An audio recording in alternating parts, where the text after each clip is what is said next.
Assalamualaikum warahmatullahi wabarakatuh.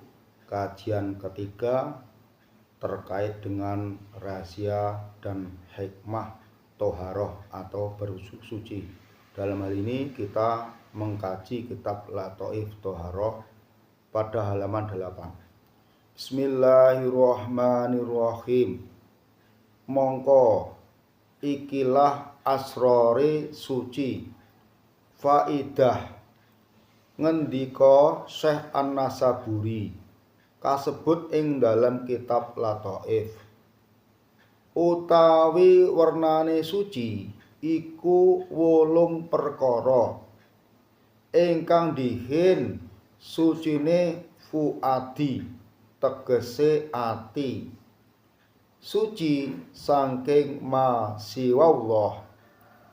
Kapindhone sucine sir kelawan musyahadah. Kaping telune sucine sodar kelawan roja lan qanaah. Lan kaping pate sucine roh kelawan haya lan hibah. Lan kaping 5 sucine weteng iku kelawan arep mangan halal lan ngedohi syahwat lan haram.